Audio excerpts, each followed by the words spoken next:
Why dip it up when you can dive right in? Why let things simmer when you can cook up a storm? Why live life in half measures when you can live it to the brim?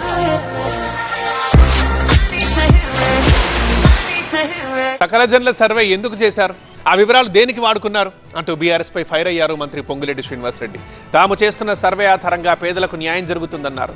కొత్త వారికి పథకాలు వర్తింపజేస్తామన్నారు minister.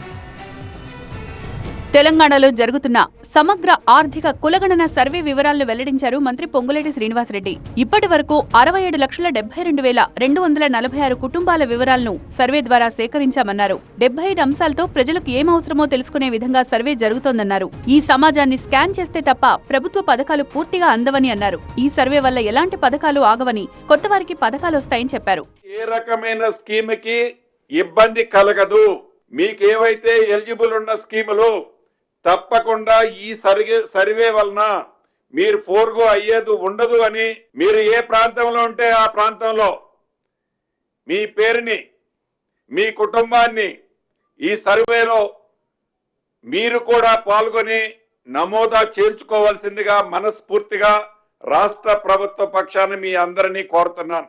BRS MLC కవిత survey కోసం వివరాలిచ్చారని, కేసీఆర్, కేటీఆర్, హరీష్ రావు కూడా సర్వేకు సహకరించాలని కోరారు. CM Revanth, మంత్రులు, కాంగ్రెస్ ఎమ్మెల్యేలు సర్వేలో వివరాలు నమోదు చేయించుకున్నామని తెలిపారు.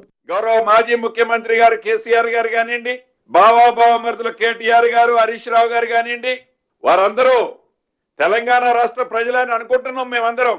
వారు కూడా ఈ సర్వేలో తప్పకుండా నమోదా చేయించుకోవాలని తెలియజేస్తున్నా.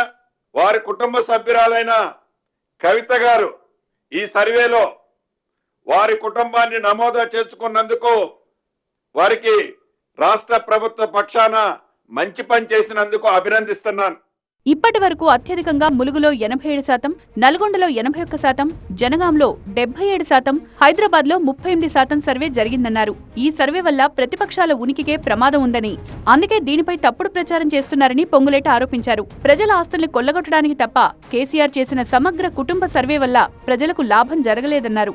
ఈ నెలాఖరులోగా సర్వేను పూర్తి చేస్తామని తెలిపారు.